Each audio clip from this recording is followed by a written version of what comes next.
Anak-anak Ustadz, santri kelas 3 Tsanawiyah, Ustadz sambung ya. Sebelumnya saya sudah berikan khulasah mengenai cara mengi'rab asma'us sittah.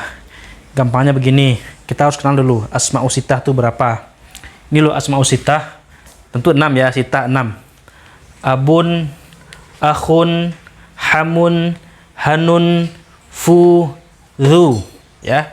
Abun artinya bapak, akhun saudara laki-laki, hamun saudara ipar ya, ipar itu saudaranya suami ya, itu ipar. Kemudian hanun sesuatu yang jelek dalam tubuh kita, bisa jadi kudis, bisa jadi itu bentuknya bisul, itu yang jelek dalam tubuh kita yang tidak suka kita disebut, itu sebut hanun itu.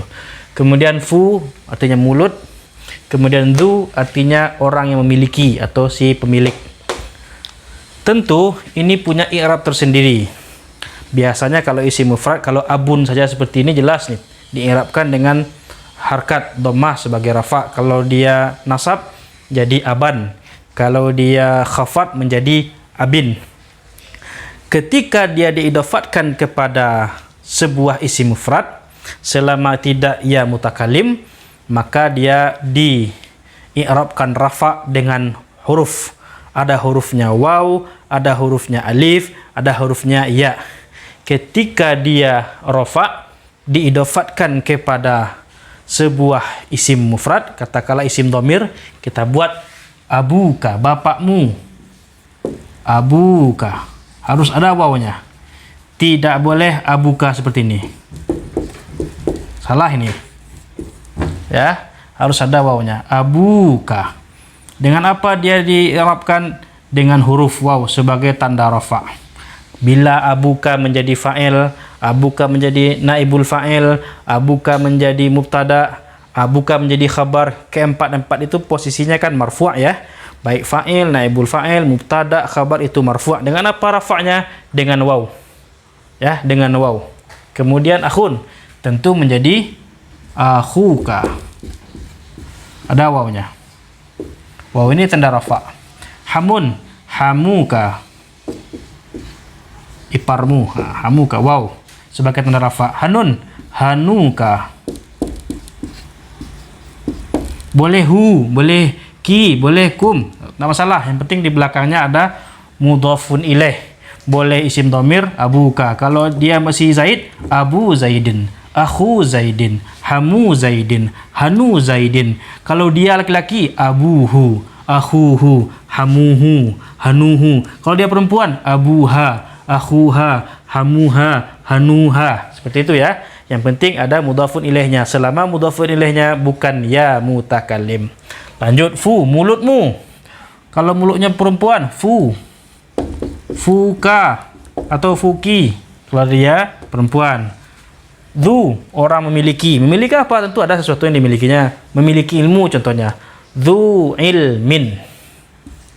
Dhu ilmin. Ada yang bilang dhu malin, sama saja. Orang yang punya harta, dhu malin. Orang yang punya ilmu, dhu ilmin. Orang yang punya baitin, dhu baitin. Orang yang punya kitab, dhu kitabin, dan sebagainya. Apa tanda rafa'nya? Dhammah? Tidak. Alif? Tidak. Nun? Tidak. Tanda rafa'nya waw. Ya. Awalnya abun seperti ini tanpa waw, dibuat jadi abuka langsung tidak boleh. Kemudian kalau dalam posisi dia nasab, kasih alif saja sebagai tanda nasab. Abaka, alif ini tanda nasabnya. Akhaka, alif tanda nasabnya. Hamaka, alif tanda nasabnya. Hanaka, alif tanda nasabnya. Faka, alif tanda nasabnya.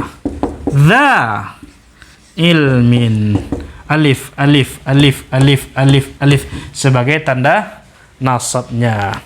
Lalu bagaimana kalau dia dalam menjabat posisi sebagai majrur karena dia dimasuki huruf jar? Contohnya, saya marartu dengan bapakmu, aku berpapasan dengan bapakmu. Marartu bi abika. Ya, lagi yang menjadi tanda jarnya atau tanda khafatnya. Abika. Kemudian akhika. Kemudian di sini hamika. Kemudian di sini hanika. Kemudian mulutmu fika. Orang yang punya ilmu dzi ilmin. Jelas ya?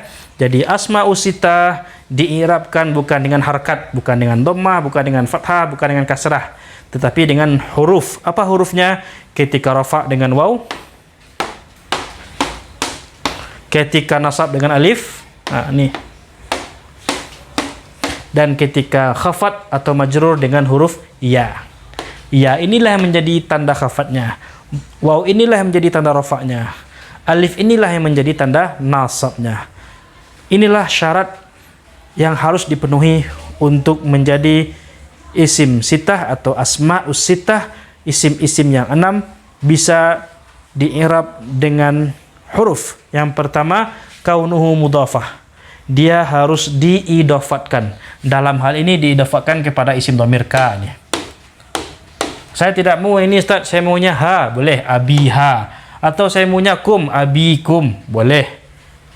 Asalkan di belakangnya ada isim yang menjadi mudhafun ilaih. Kemudian ila ghairi ya mutakallim. Mudhaf ilaihnya itu bukan huruf ya mutakallim. Contohnya bapak saya abi. Abi ini boleh jadi saja dia menjadi marfu'. Hadza abi. Ini bapakku menjadi khabar. Tanda rafa'nya apa? Nah, nih ditakdirkan dhammah sebelum ya ini. Jadi bukan ya sebagai tanda rafa'nya, bukan pula ya sebagai tanda nasabnya, juga bukan ya pula sebagai tanda jarnya. Kalau ra'aitu abi, marartu bi abi, tetap abi semuanya karena diikuti oleh ya mutakallim. Ingat sebelumnya pelajaran al-harakah al-muqaddarah, harkat yang ditakdirkan ketika berjumpa dengan ya mutakallim. Oke? Kemudian syarat yang ketiga, mukabbarah. Harus bentuk aslinya, bukan ditasghirkan. Tasghir itu begini. Kalau kalimat asalnya bahrun, itu sebuah lautan. Lalu dikecilkan menjadi lautan yang kecil, jadi buhairun. Nah, seperti itu. Jadi dalam bentuk aslinya yang asli yaitu abun, bukan ubayyun. Ya, seperti itu bentuk aslinya. Kemudian bentuknya mufrad, harus mufrad. Kalau sudah jadi jamak taksir, tidak boleh abauka. Tidak boleh tambah wawnya lagi. Tetap dalam kondisi aslinya. 4 syaratnya. Yang pertama, dia diidofatkan. Kedua, tidak diidofatkan kepada ya mutakallim. Yang keempat, dalam bentuk aslinya mukabbarah, bukan musagharah, bukan ditasghirkan. Kemudian yang keempat, dalam bentuk mufrad. Oke, kita contohkan.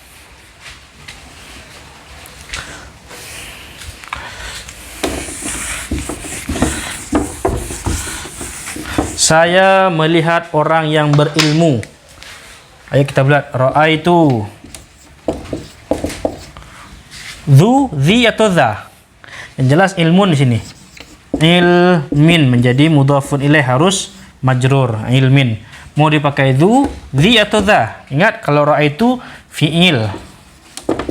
Fa'il. Butuh kepada maf'ul bih. Maf'ul bihnya dzi dza. Kita lihat maf'ul bih hukumnya apa? Maf'ul bih hukumnya harus mansub. Mansub pada orang pemilik atau dzu menjadi dzi atau dza? Ya, menjadi dza. Dza ilmin. Fi'il, fa'il, dza, maf'ulun bih. Mansubun wa alamatu nasbihi alif. Nah, di sini menjadi mudhafun ilaihi. Nah, jelas ya. Kalau marartu, aku berpapasan dengan saudara iparmu atau dengan iparmu. Marartu bi dengan nih hamu, hami atau hama? Hami. Bi hamika. Ya menjadi tanda khafatnya karena dimasuki huruf jar. Marar fi'il tu fa'il. Jelas ya? Kalau yang rafa gampang saja. Hadza abuka, huwa abuka atau abuka hadirun menjadi fa'il, menjadi naibul fa'il, menjadi mubtada atau menjadi khobar.